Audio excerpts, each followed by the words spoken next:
அஜித் வந்து விஜய்க்கு ஃபோன் பண்ணாரு, ஆறுதல் சொன்னாரு, துக்கம் விசாரிச்சாரு. இதெல்லாம் வந்து கற்பனை. இதை யார் பண்றாங்கன்னு கேட்டீங்கன்னா, இப்போ நீங்க சொன்னீங்க பார்த்தீங்களா, யார் ஆதவர்ஜுனாவும் அந்த ஒரு டீம் இருக்கு இல்லையா, அந்த டீம் என்னன்னு கேட்டீங்கன்னா இவங்களெல்லாம் வந்து சேர்க்கறது தான். எனக்கு வந்து உங்களை வந்து பார்க்கறதுக்கு அனுமதி இல்லை. இது ஒரு சீப் பாலிடிக்ஸ் சரிங்க. யார் அனுமதி தரணும்? இப்போ நீங்கள் போய் இப்போ அனுமதி வந்து நீங்கள் கேட்குறீங்க, போய் காவல்துறை கேட்டால் காவல்துறை பாதுகாப்பு தரும். நீ எங்கே அனுமதி கேட்ட? ஏதாவது ஒரு ஆதாரத்தை காட்ட சொல்லுங்க. அங்கே இருக்கிற நிர்வாகிகள் ஜெகதீஷ் அவன் ஒரு எச்ச, உஷியானந்த் ஒரு எச்ச, சாணவரசாமி எச்ச, ஆதவர்ச்சனா எல்லாமே வந்து பார்த்தீங்கன்னா வயிற்றுக்கார சோரே அவன் தான். அப்போ எப்படி இருப்பானுங்க? இப்படி தான் சிந்திப்பானுங்க. விஷயானந்தெல்லாம் என்ன செய்யணும், ஒரு 10 எருமை மாடு வாங்கி கொடுத்தீங்கன்னா நல்லா மேய்ப்பான். அவ்வளோதான். நான் எத்தனை பலமுறை சொல்லிட்டேன், விஷயானந்த பொட்டலம் கட்டி அனுப்புங்கடா பாண்டிச்சேரிக்கு தான் கேட்கல இவனுங்க. இல்லை சார், வருங்கால பாண்டிச்சேரி அப்படிதான் அப்படி ஒரு எண்ணம் இருந்தது அவனுக்கு. சார் முதலமைச்சர் பதவி அவ்வளோ ஈஸியா சார்? விஜய்க்கே இன்னும் அந்த நாலேஜ் கிடையாது சார். எப்படி சார் கைது ஆவாங்களா இவங்கெல்லாம்? எப்படி சார்? சார் இவன் கைதாகாத போகிறோம் சார் இந்த கழுதிங்க. நான் என்ன சொல்ல கேட்டேன், என்னை கேட்டால் அதுக்கு இந்த முன்ஜாமீன் கின்ஜாமீன் எதுவுமே தேவையில்லை சார். போய் சரண்டர் ஆயிடணும். கைதானா பரவாயில்ல, என்ன ஒரு 10 நாள் ஜெயிலில் என்ன ஆகிட போகிற? எதுக்கு ஓடுறீங்க?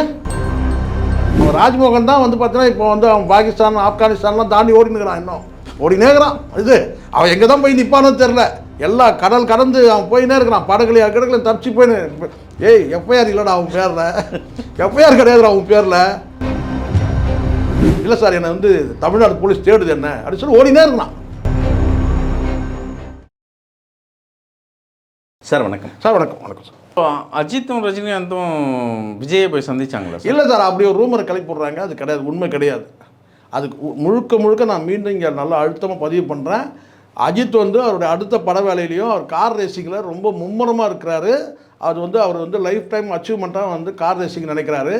இங்கே வந்து பார்த்தீங்கன்னா வருஷத்துக்கு ஒரு படம் நடிக்கிறாரு. ரெண்டுமே வந்து பார்த்தீங்கன்னா மணி மேக் பண்ணுற ஐடியா இல்லை. மணி மேக்கிங் ஐடியா இருந்தால் வருஷத்துக்கு 2 படம் கொடுப்பாரு. வருஷத்துக்கு ஒரு படம் கொடுக்குறாரு. இப்போ அது படம் வந்து டிஸ்கஷன் போயிட்டுருக்குது. அதே வந்து பார்த்தீங்கன்னா வந்து குட் பை டக்லி வந்து டைரக்ட் பண்ண அதே டைரக்டர் தான் பண்ணுறாரு. அதுக்கான வேலை செய்கிறாங்க. அங்கே இன்னொரு பக்கம் கார் ரேசிங் போயிட்டுருக்காரு. இதுக்கு இடையில் வந்து பார்த்தீங்கன்னா வந்து அஜித் வந்து விஜய்க்கு ஃபோன் பண்ணார், ஆறுதல் சொன்னார், துக்கம் விசாரித்தார். இதெல்லாம் வந்து கற்பனை. அதே மாதிரி ரஜினி அவர்கள் வந்து பார்த்தீங்கன்னா ஃபோனில் பேசினார், ரஜினி அவர்கள் வந்து அட்வைஸ் கொடுத்தாரு. இப்படியெல்லாம் செய்திகள் வந்து முழுக்க சோஷியல் மீடியா வந்து இதை யார் பண்ணுறாங்கன்னு கேட்டிங்கன்னா, இப்போ நீங்கள் சொன்னீங்க பார்த்தீங்களா, இவர் பண்ணுறது தான். யார் ஆதவர்ஜுனாவும் அந்த ஒரு டீம் இருக்கு இல்லையா, அந்த டீம் என்னென்னு கேட்டிங்கன்னா இவங்களெல்லாம் வந்து சேர்க்கறது தான். கடந்த காலத்தில் நீங்கள் அஜித் வந்து பண்ணாத கொடுமைகள் கிடையாது. நீங்கள் அஜித்குமாருக்கு பண்ணாத கொடுமைகள் கிடையாது.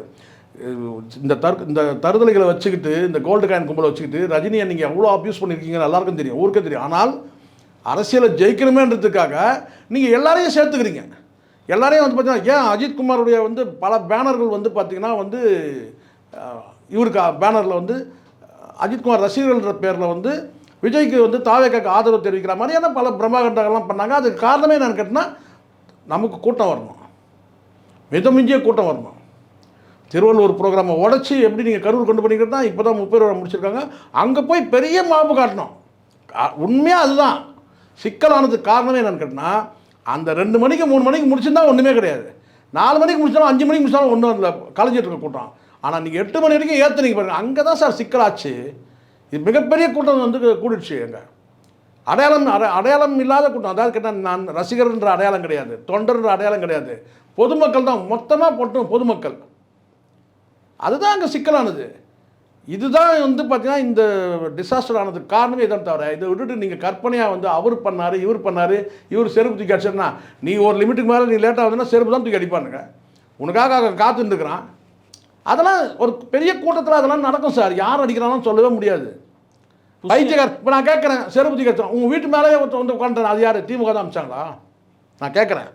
உங்கள் வீட்டு மேலே ஒருத்தர் வந்து உட்காந்துட்டான்ல, யாரோ ஒருத்தர் உட்காந்துட்டான், அவனை மென்டல் ஹாஸ்பிட்டல் அமிச்சிங்க. அப்போ நீங்கள் புரிஞ்சுக்கணுமா, இந்த மாதிரி நிறைய மென்டலுங்க நம்மக்கிட்ட இருக்கிறானுங்க, நம்ம கட்சியில் இருக்கிறானுங்க, தெரிஞ்சுக்கணும்ல. அவன் நீங்கள் என்ன சொல்லியிருந்தான் பார்த்தீங்கன்னா, ஒருத்தன் வந்து ரகசியமாக வந்து மேலே வந்து உட்காந்துட்டான் சார். அவனை விசாரிக்கும் போது அவன் திமுகன்னு சொன்னான், செந்தில் பாலாஜி தான் அமிச்சாரா உங்கள் வீட்டு மாடியில் போய் உட்காடுறான்னு சொல்லிட்டு. இப்போ புரியுதுங்களா? அங்கே பொதுமக்கள் போர்வையில் வந்துட்டான் எல்லாம். அங்கே யார் என்னன்னு சொல்ல முடியாது. மாற்று இப்போ வந்து பார்த்தீங்கன்னா வேறு ஒரு நடிகனுடைய வந்து ரசிகர் கூட இருப்பான். எப்படி சொல்ல முடியும்? உங்கள் செருப்பு தூக்கி வீசுகிறவங்க வந்து பார்த்தீங்கன்னா திமுக தான் தூக்கி வீசுகிறான் அப்படின்னு சொல்ல முடியாது. பல மணி நேரம் காத்திருக்கணும், வெறுப்பில் கூட தூக்கி வீசியிருப்பான். மக்கள் மத்தியில் என்ன நினைக்கிறாங்கன்னா, விஜய்க்கு வந்து அரசாங்க தரப்புல இல்ல, அப்படி அனுமதி மறுக்கப்படுது. இல்ல, திமுக வந்து குறிப்பிட்டு விஜயை வந்து பார்க்க வரல. அப்படி இவர் எங்க முதலமைச்சராக இருப்பாரோன்னா அந்த இல்ல, இது இருக்கு இவங்க அப்படின்றாங்க. பாருங்க, இப்போ நான் நல்லா பண்ணுங்க. எப்படி இதுக்கு முன்னாடி வந்து பார்த்தீங்கன்னா எனக்கு இதுக்கு தடை, இதுக்கு தடை, இதுக்கு தடை, இதுக்கு தடைன்னு இவங்க சொன்னாங்களோ, இது சொன்னாங்களோ, அதே மாதிரி இப்போ என்ன செய்யறேன்னு கேட்டிங்கன்னா, எனக்கு வந்து உங்களை வந்து பார்க்கறதுக்கு அனுமதி இல்லை. இது ஒரு சீப் பாலிடிக்ஸ் சரிங்க. யார் அனுமதி தரணும்?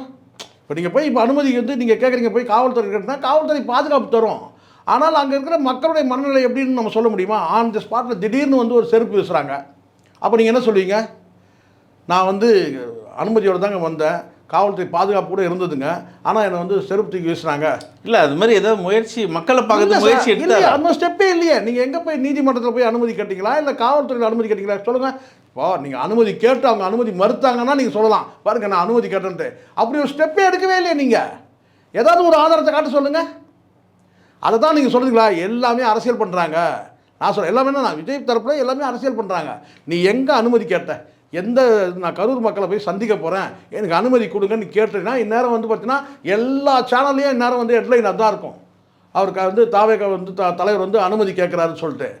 சரிண்ணா, ஏன் இப்போ நீங்கள் அனுமதி கூட இல்லாமல் போயேன், அப்புறம் அவங்க தடுத்தாங்கன்னா அப்புறம் பார்த்துக்கலாம். அந்த முயற்சியே எடுக்கல. அந்த முயற்சி எடுக்கல. நீதிமன்றத்தில் சார் உங்களுக்கு நீங்கள் அனுமதி கேட்கணும், அந்த அனுமதி அவங்க மறுக்கணும், அப்புறம் தான் நீங்கள் நீதிமன்றத்துக்கு போக முடியும்.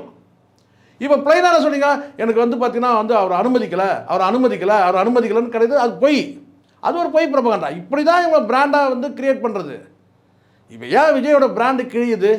சரியான நபர்கள் இல்லை சார். நல்ல ஆலோசனை சொல்கிறேன், நான் நல்லா புரிஞ்சு, நான் புரிகிற மாதிரி சொல்கிறேன். எல்லாரும் தயவு செஞ்சு இந்த காணொலி பார்க்குறவங்க அத்தனை விஜய்க்கு ஏன் இந்த தோல்வி நல்லா புரிஞ்சுங்க.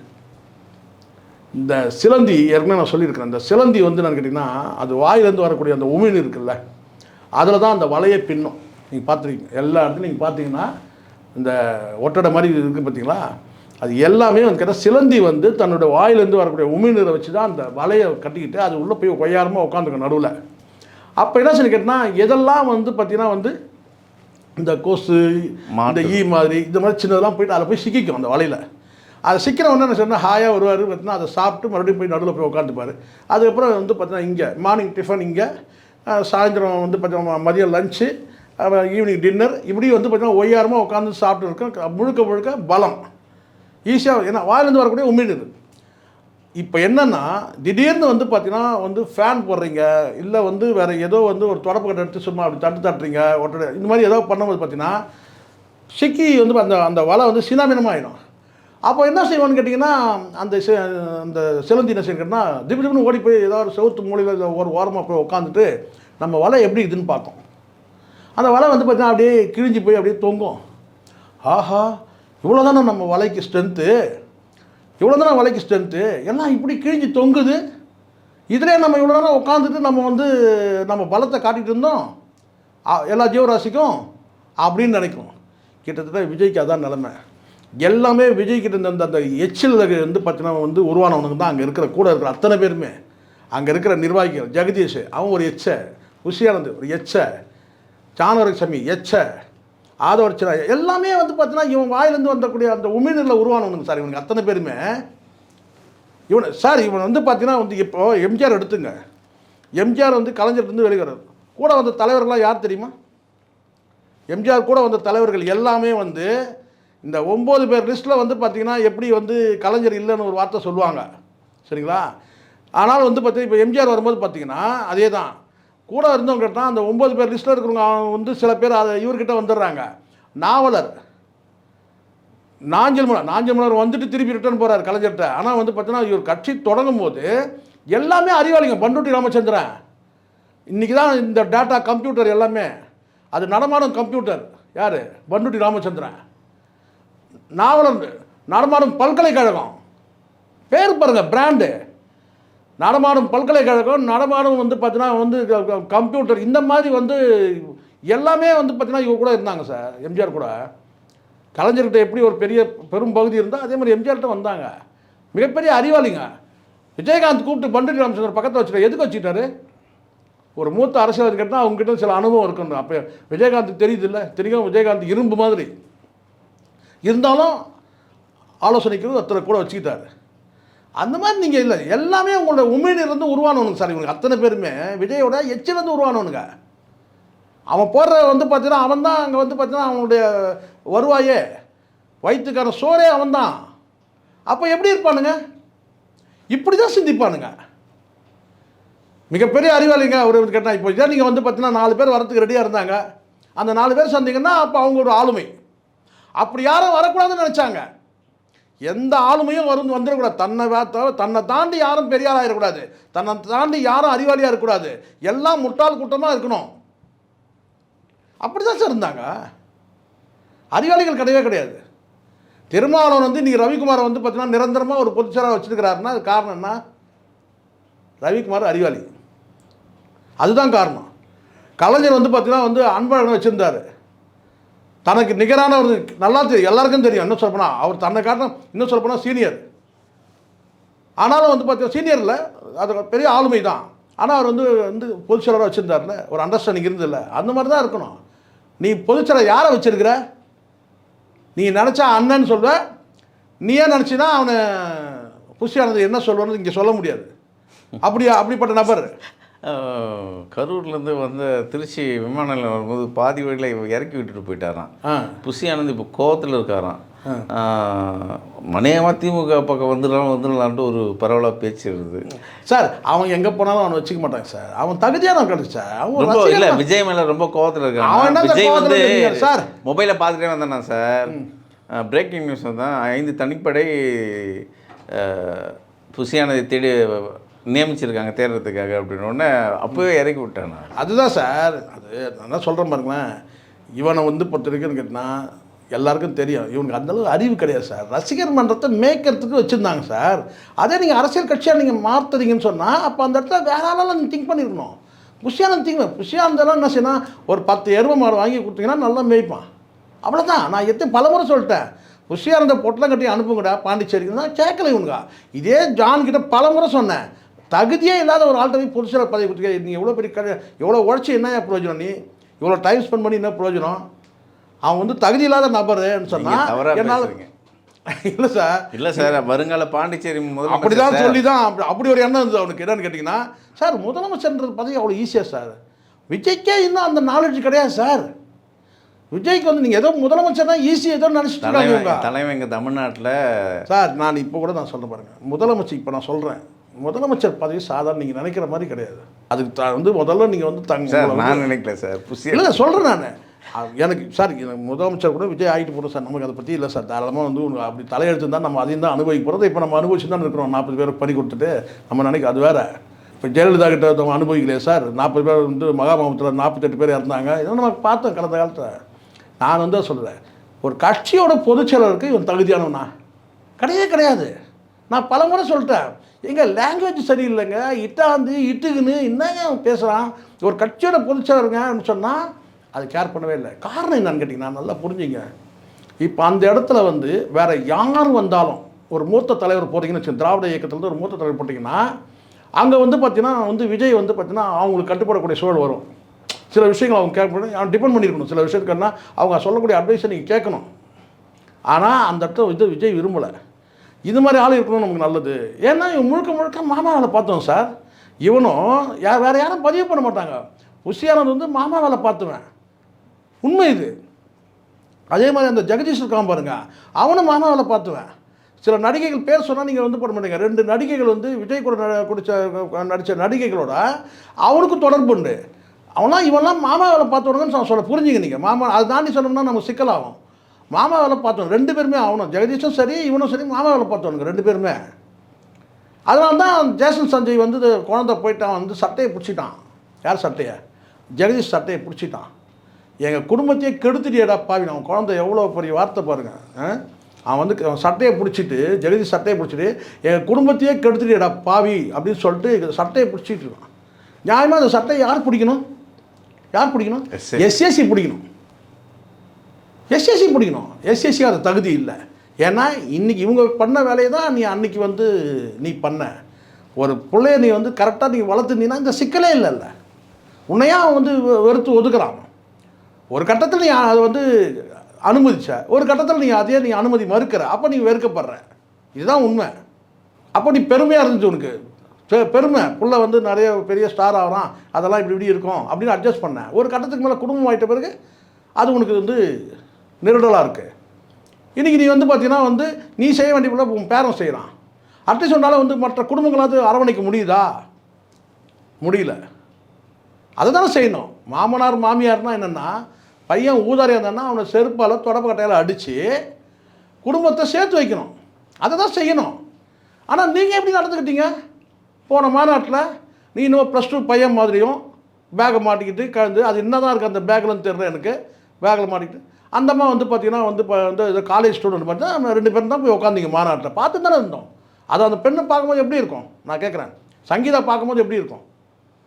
அந்த இடத்துல குடும்பத்தோடு வந்து உட்கார்றதுன்னு ஒன்று இருக்குது சார்.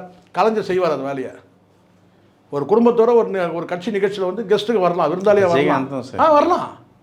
இல்லை விஜயகாந்த் செஞ்சார். செஞ்சார். தாராளமாக குடும்பத்தோடு வரலாமே, குடும்பமே உட்காரலாமே முதல் வரிசையில். அது எப்படி இருந்திருக்கும்? இவன் ஒரு மாநாடு இவன் போகிறான்னு கேட்டால் நீங்கள் வந்து பேரளவுக்கு தான் உங்களை வர வச்சு அவன் வந்து அப்படியே கட்டி பிடிச்சி போஸ்ட் கொடுத்தது இதெல்லாம் வந்து எதுக்கு? பேரளவுக்கு தான். ஒரு கட்சி தலைவரோட அம்மா மாதிரியே போனீங்க நீங்கள். பாருங்கள் வேணா, உங்கள் மனசாட்சிக்கு விட்டுருவேன் நான். இதெல்லாம் நம்ம பார்க்கணும் சார்.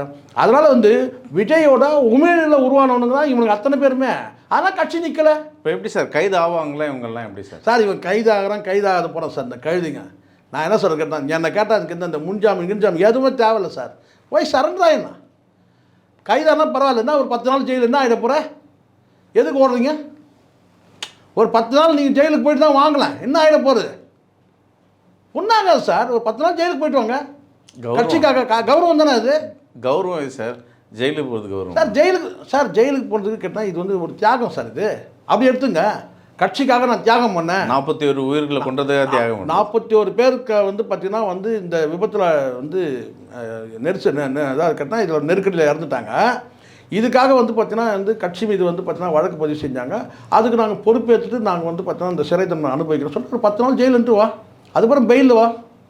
இப்போ நீங்கள் என்ன பண்ணுறீங்க? மாவட்ட செயலர் தான் பொறுப்புன்றீங்க. வெக்கமாகடா உங்களுக்கு? வெக்கமாக இல்லை உங்களுக்கு? இதுக்கு மேலே நீங்கள் ஒரு கட்சி வேறு நடத்தணும். யாராவது செய்வானா அது வேலையா?